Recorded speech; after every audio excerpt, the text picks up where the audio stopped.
Hello दोस्तों, मेरा नाम प्रियंका है और मैं एक आईटी कंपनी में जॉब करती हूँ। मैं एक बहुत ही सुंदर सी लड़की हूँ। मेरी उम्र 25 साल की है। मैं अभी तक सिंगल ही हूँ, पर कुछ दिनों से हमारी ही कंपनी में काम करने वाला रोहन मुझे पसंद करने लगा था। हम दोनों साथ में ही काम करते थे और काफ़ी वक्त एक दूसरे के साथ बिताते थे। मुझे भी रोहन पसंद आने लगा था। वह बहुत सुंदर, हंसमुख था और हमेशा मजाक किया करता था। मुझे उसका साथ अच्छा लगता था। कभी कभी हम दोनों बाहर रेस्टोरेंट में भी खाना खाने चले जाते थे। 1 साल तक साथ काम करने के बाद रोहन ने मुझे शादी के लिए प्रपोज किया और कहा, प्रियंका, मैं तुम्हें चाहने लगा हूँ। तुम बहुत खूबसूरत हो और हसीन हो। मेरी जिंदगी में आकर मेरी जिंदगी को संवार दो। क्या तुम मुझसे शादी करोगी? मैंने खुशी खुशी उससे शादी के लिए हाँ कर दी थी। वह रिश्ता लेकर मेरे घर पर आ गया। मेरे पूरे घर वालों को रोहन बहुत पसंद आया था। वह बिल्कुल वैसा ही लड़का था जैसा मेरे माता पिता को चाहिए था। रोहन के घर वालों को भी मैं पसंद आ गई थी। हम दोनों के परिवारों की रजामंदी से हमारी शादी तय हो चुकी थी। शादी का मुहूर्त 20 दिन बाद का निकला था। घर पर शादी की तैयारी जोर शोरों से चल रही थी, पर मैं अभी भी ऑफिस जा रही थी। मैंने सोचा था कि शादी के 2 दिन पहले ही छुट्टी ले लूँगी, क्योंकि प्राइवेट कंपनी में छुट्टी मिल पाना थोड़ा मुश्किल होता है। मम्मी पापा ने कहा था कि तुम तैयारियों की टेंशन मत लो, सब आराम से हो जाएगा। इसलिए मैं बिंदास थी और सारी तैयारी मेरे घर वाले ही कर रहे थे। मेरे भैया तो बात बात पर मेरा मजाक उड़ा रहे थे, पर मैं अंदर ही अंदर खुश थी कि अब मेरी जिंदगी में एक नया मोड़ आएगा। मेरे अकेलेपन भरी जिंदगी में अब मुझे प्यार मिलने वाला था और जिस चीज़ की ज़रूरत हर इंसान को होती है, वह चीज़ भी मिलने वाली थी। अब मैं रोहन के ख्यालों में ही खोई रहती थी। रोज रात को फ़ोन करके रोहन मेरे साथ सुहाग रात की बातें करता था और मैं उन ख्यालों में डूब जाती थी। मेरे ऑफिस के लोग भी हम दोनों को लेकर मजाक किया करते थे। सब कुछ सही चल रहा था, लेकिन मेरी जिंदगी में एक नया तूफान आने के लिए इंतजार कर रहा था, जिससे मैं बिल्कुल अनजान थी। एक तरफ जहां मैं रोहन और मेरी नई जिंदगी, नए सपने देखने लगी थी, वहीं दूसरी तरफ मेरी जिंदगी में भूचाल आने को तैयार था और मुझे पता नहीं था कि वह मुझे इस तरीके से मसल कर रख देगा। एक दिन रोहन ऑफिस नहीं आया था क्योंकि उसकी तबीयत खराब थी। इस वजह से मुझे ऑफिस में ज़्यादा काम करना पड़ रहा था। काम खत्म होते होते रात के 10 बज चुके थे। मुझे घर जाने के लिए काफ़ी लेट हो गया था। मैंने तुरंत अपना पर्स लिया और बाहर निकल गई। फिर मैं सड़क पर ऑटो का इंतज़ार करने लगी, लेकिन तभी मौसम खराब होने लगा और बारिश शुरू हो गई। खड़े होने के लिए कोई जगह नहीं थी, इसलिए मैं बारिश में ही भीग रही थी। इतनी रात हो जाने के कारण मुझे कोई ऑटो भी नहीं मिल पा रही थी। मैं बहुत देर तक ऑटो का इंतज़ार करती रही। मैं अब खड़ी खड़ी परेशान होने लगी थी। मैं बुरी तरीके से भीग चुकी थी कि तभी मेरे सामने एक बड़ी सी कार आकर खड़ी हो गई। कार की खिड़की से एक नौजवान ने कहा, गाड़ी के अंदर आ जाओ, बारिश में खड़ी रहोगी तो बीमार पड़ जाओगी। मैंने उसे देखा तो मैंने उसे पहचान लिया। यह मेरे ऑफिस का नहीं था, बल्कि मेरे सामने वाले ऑफिस में काम करता है। कई बार लिफ्ट में आते जाते मैंने उसे देखा है। जब भी लिफ्ट में मैं उसके साथ अकेली होती हूँ तो वो मेरी तरफ चुपके से देखता रहता है। एक बार मैं ऑफिस के बाद ऑटो का इंतज़ार कर रही थी कि तभी यह नौजवान मेरे पास आ गया था। उसने उस दिन भी मुझे लिफ्ट ऑफर की थी, पर तभी उधर से रोहन अपनी बाइक लेकर आ गया था और मैं उसके साथ चली गई थी। वह काफी देर तक हम दोनों का पीछा करता रहता था, पर आज तो रोहन भी नहीं है। यह लड़का मुझे फिर से लिफ्ट ऑफर कर रहा है। मैंने सोचा कि किसी अजनबी से लिफ्ट लेना सही नहीं रहेगा। यह सोचकर मैंने उसे मना कर दिया और कहा थैंक यू, पर मैं ऑटो का इंतज़ार कर लूँगी। इतने में वह नौजवान भागता हुआ बाहर निकल आया और कहने लगा कि रात के 11 बज चुके हैं। इतनी रात को तुम्हें कहीं ऑटो नहीं मिलेगा। मौसम बहुत ख़राब है और इतनी रात को किसी लड़की का ऐसे अकेले खड़े रहना भी सेफ नहीं है। तुम प्लीज़ मेरे साथ चलो। अब वही खड़े होकर मेरे जवाब का इंतज़ार करने लगा। मैंने थोड़ा सोचा समझा और फिर मुझे लगा कि इसकी मदद ले लेनी चाहिए। मैं उसकी गाड़ी में बैठ गई। उसने कहा तुम तो बुरी तरीके से भीग चुकी हो, मेरा घर सामने ही है, चलो पहले अपने कपड़े बदल लो, फिर मैं तुम्हें घर ड्रॉप कर दूंगा। ठंड से कांपने लगी थी तो मुझे अपने घर लेकर चला गया और तुरंत ही उसने मुझे एक टॉवल पकड़ा दिया। उसके बाद वह मुझे अपने कमरे में लेकर आ गया और अपना एक शर्ट पैंट मुझे दे दिया और कहा कि इसे पहन लो। वह कमरे से बाहर चला गया था।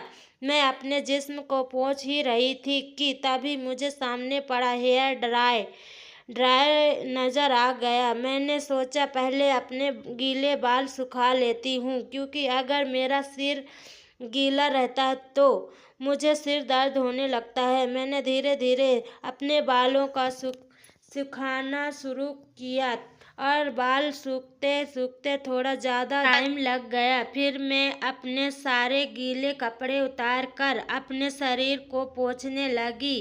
तभी वह लड़का कमरे के अंदर आ गया। उस वक्त मैंने कुछ भी नहीं पहना हुआ था।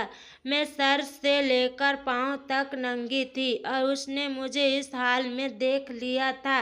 एक पल तो वो मुझे देखता ही रह गया, लेकिन अगले ही पल सॉरी कहकर दरवाज़ा बंद कर दिया। मेरी हालत बहुत ख़राब हो चुकी थी। एक नौजवान लड़के ने मुझे इस हाल में देख लिया था। मैंने तुरंत शर्ट पहन लिया, लेकिन उसका पैंट मुझे नहीं आ रहा था, तो मैंने टॉवल लपेट लिया। उसके बाद जब मैं बाहर निकली तो उसने कहा मुझे माफ़ करना, पर मैं तो दरवाज़ा खटखटा कर आया था, तुमने जवाब क्यों नहीं दिया। तब मुझे ध्यान आया कि उसने दरवाज़ा खटखटाया था, पर मैं इतनी डिस्टर्ब थी कि कुछ क्या सुन ही नहीं पाई। मैंने कहा जो भी हुआ मेरी गलती थी, मेरा ही ध्यान कहीं और था। मैंने कहा तुम्हारी पैंट मुझे नहीं आ रही है। उसने कहा फिर फिक्र मत करो, तुम्हारे कपड़े मैंने वॉशिंग मशीन में डाल दिए हैं, इसमें पूरी तरीके से कपड़ा सूख जाता है, आधा घंटा लगेंगे। उसके बाद अपने कपड़े पहनकर तुम आराम से घर जा सकती हो। उसने मेरे कपड़े सूखने को डाल दिए थे। फिर कहा चलो कुछ खाना बनाता हूँ, तुम भी खा लेना। हम दोनों किचन में चले गए और वह ऑमलेट और चाय बनाने लगा। खाना तैयार करके हम दोनों खाने लगे थे, पर मैंने ध्यान दिया कि वह लड़का मेरी तरफ देखे जा रहा था। तभी मुझे ख्याल आया कि मैंने अपनी शर्ट के ऊपर वाली बटन खुला ही छोड़ दी है और वह मेरे जिस्म को देख रहा है। जैसे ही मुझे इस बात का एहसास हुआ, वह मेरे बिल्कुल करीब आ गया, मेरी शर्ट के बटन को लगाने लगा था। तभी मेरी सांसें बहुत तेज़ हो गई थी और उसकी सांसें भी बहुत तेज़ चलने लगी थी। यह लड़का कितना हैंडसम है, मैं उसकी शक्ल ही देखती जा रही थी। उसने कहा मैं तुम्हें एक पजामा दे देता हूँ तो मैं उसे पहन लो। इतना कहकर वह मेरे लिए एक पजामा लेकर आ गया। मैं पजामा चेंज करने के लिए कमरे में आ गई थी, पर मैं फिर से न जाने किन ख्यालों में खो गई थी कि दरवाज़ा बंद करना ही भूल गई और वहीं पर चेंज करने लगी। मैंने टॉवल हटा दी और मैंने नीचे कुछ भी नहीं पहना था।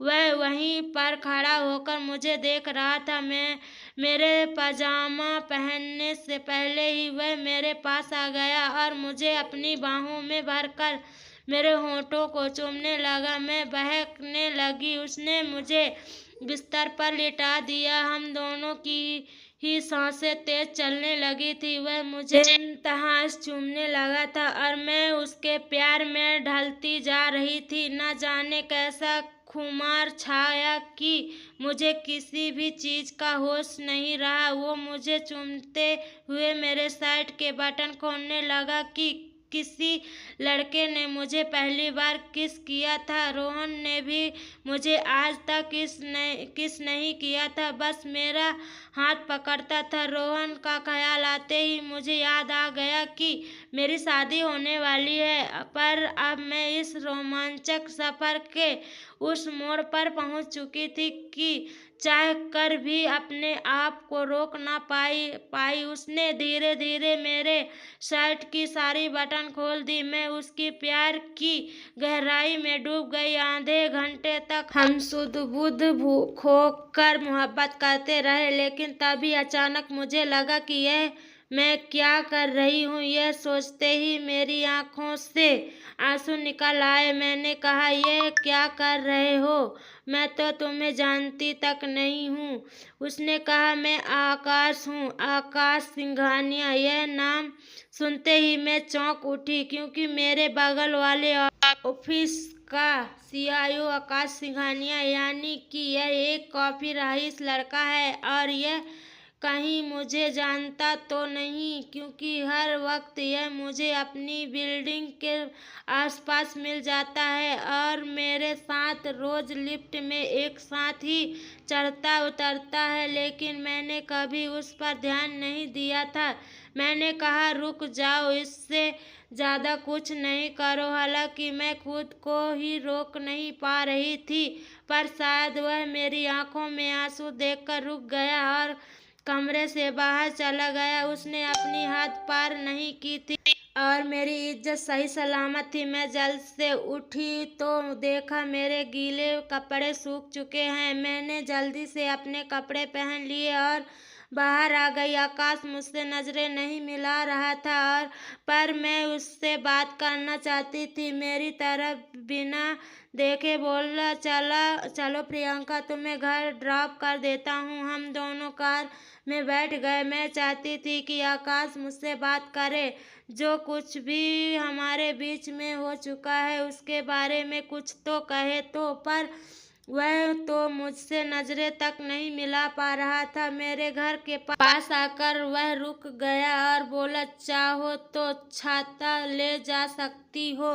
मैं उसकी तरफ देखने लगी थी तो उसने अपना पर्स निकाला और अपना कार्ड मुझे दे दिया। मैं कार्ड को हाथ में ली, उसके कुछ बोलने का इंतजार करने लगी, पर खामोश रहा। अचानक न जाने मुझे क्या हुआ, मैं उसके करीब चली गई और उसके होठों पर किस किया। वह मेरी तरफ प्यार भरी नजरों से देखता रहा। मैं कार से उतरकर अपने घर आ गई थी, पर अपने बेडरूम में जाकर आधे घंटे तो मैं यही सोचती रही कि आज क्या हो गया। तभी उसका कार्ड मैंने देखा तो उसमें उसका फ़ोन नंबर था। बिना सोचे ही मैंने उसके नंबर को डायल किया। आकाश ने फ़ोन उठाया तो मैंने कहा, मैं प्रियंका बोल रही हूँ। आज जो कुछ भी हुआ, उसने मेरी बात को बीच में ही काटते हुए कहा, मैं उसी के बारे में सोच रहा हूँ। अपने बेड में लेटे लेटे उन यादों में खोया हूँ। वह मेरी जिंदगी का सबसे खूबसूरत लम्हा था। न जाने मेरे दिल को क्या हो गया था। यह कौन सा खिंचाव था कि मैं आकाश की ओर खींची चली जा रही थी। और यही सब सोचते सोचते सोचते मैं सो गई थी। अगले दिन जब मैं सुबह उठी तो मोबाइल लेकर आकाश को गुड मॉर्निंग का मैसेज भेजा। आज शनिवार था और हमारी छुट्टी थी। इसका मतलब मैं आज आकाश को नहीं देख पाऊंगी। तुरंत उसका रिप्लाई आया, आज क्या कर रही हो? उसने मुझे आज शादी की शॉपिंग के लिए जाना था, पर मैंने उसे लिखा कि आज फ्री हूँ। यह मोहब्बत थी या कुछ और पता नहीं। उसने लिखा, मेरे घर पर लंच पर आ जाओ, 12 बजे तक आ जाओ, मैं लंच तैयार रखूँगा। मैंने घड़ी देखा तो 10 बज चुके थे। मैं जल्द से जल्द तैयार हो गई। अपनी मम्मी पापा से कह दिया कि मैं अकेले शॉपिंग पर जा रही हूँ। आज मुझे रोहन से भी मिलना है, लेकिन उससे पहले मैं आकाश से मिलना चाहती थी।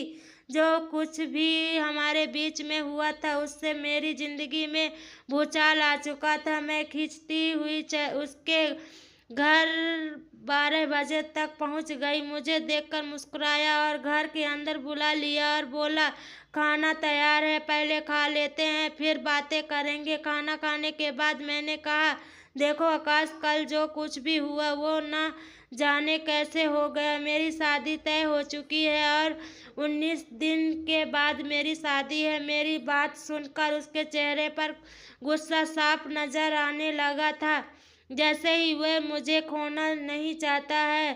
क्या वह मुझसे प्यार करता है? यह कहकर मैं वहाँ से जाने लगी थी कि अचानक उसने मेरा हाथ पकड़ लिया और कहा, अगर तुम्हारा इरादा बदल जाए तो मैं तुम्हारा यही इंतजार करूंगा। उसकी आंखों में मुझे अपने लिए मोहब्बत नजर आ रही थी। उसके एक स्पर्श से मेरे पूरे बदन में हलचल शुरू हो गई थी। मैं यूं कमजोर क्यों पड़ती जा रही हूँ? मैं तुरंत उसके करीब आ गई और उससे एक हग किया, पर मुझे बिल्कुल पागल कर रहा था। मुश्किल से उससे अलग होकर मैं बाहर निकल आई थी और रोहन के साथ शॉपिंग में बिजी हो गई। रात को मैं जब घर आई तो रोहन का फोन आया, पर न जाने क्यों अब उससे बात करने का मन बिल्कुल नहीं कर रहा था। वह रोमांस जो हमारे बीच में फोन पर होता था उसमें मुझे मन ही मन लग रहा था। मैंने कहा, रोहन, मैं बहुत थकी हुई हूँ, कल बात करते हैं। और इतना कहकर मैंने फ़ोन रख दिया और फिर ना चाहते हुए भी मैंने आकाश को कॉल किया। आकाश ने फ़ोन उठाते ही पूछा, आज क्या किया सारा दिन? मैंने कहा, मैं रोहन के साथ शादी की शॉपिंग की में बिजी थी। तुमने क्या किया? उसने कहा, बस तुम्हारे ख्यालों में खोया हुआ था। वह ख्याल दिल से निकलते ही नहीं। अगर कल फ्री हो तो प्लीज़ लंच पर आ जाना। मैंने कहा, मैं नहीं आऊँगी, तुम्हें पता है मेरी शादी होने वाली है। कहकर मैंने फ़ोन रख दिया, पर न जाने वो कौन सी शक्ति थी कि अगले दिन 12 बजे फिर से मैं उसके घर पहुंच गई थी। आकाश मुझे देखकर मुस्कुराने लगा और फिर मुझे अंदर बुला लिया। खाना खाने के बाद हम दोनों सोफे पर बैठे हुए थे। अचानक वह मुझ पर टूट पड़ा और मुझसे प्यार करने लगा। मुझे चूमने लगा और बोला, तुम तो कह रही थी कि मैं नहीं आऊँगी, तो फिर कैसे आ गई? क्या तुम भी वही महसूस करती हो जो मैं करता हूँ? तो फिर यह दूरी क्यों? आओ इस दूरी को मिटा देते हैं। उसकी बातों में मैं मदहोश होने लगी थी। मैं उसके प्यार को महसूस करने लगी थी। इस पल मैं इस कदर डूब चुकी थी कि उसने मुझे पूरे तरीके से अपना बना लिया। जब मुझे होश आया तो बहुत देर हो चुकी थी। 18 दिन के अंदर मेरी रोहन के साथ शादी पर मैं पूरे तरीके से आकाश की हो चुकी हूँ। आकाश ने कहा, अब तुम मेरी हो, तुम्हारे साथ नहीं छोड़ सकता, चलो मेरे साथ। वह मुझे अपने साथ अपनी कार में मेरे घर लेकर गया और सीधे मेरे घर के अंदर घुस गया। फिर मेरे मम्मी पापा को बुलाने लगा। मेरे मम्मी पापा आए तो बड़ी ही अजीब निगाहों से उसे देखने लगे थे। आकाश ने अपना परिचय दिया, फिर कहा, आपकी बेटी और मेरी में एक हो चुके हैं, अब अलग नहीं हो सकते। उसकी इस बात से मेरा चेहरा बिल्कुल सर से लाल हो गया। उसने मेरी मम्मी पापा को यह बात कैसे कहती। मेरे मम्मी पापा बड़ी बड़ी आंखें बनाकर मेरी ओर देखने लगे थे। पापा बोले, पर बेटी, कुछ दिनों के बाद तो रोहन के साथ तुम्हारी शादी होने जा रही है। लेकिन तभी आकाश ने अपनी जेब से कुछ डिब्बी निकाली। जब उसने डिब्बी खोली तो उसके अंदर सिंदूर था। उसने वहीं खड़े खड़े मेरी मांग भर दी और कहा, अब से प्रियंका मेरी पत्नी है। उसने मेरा हाथ थामा और मुझे लेकर अपने साथ अपने घर आ गया।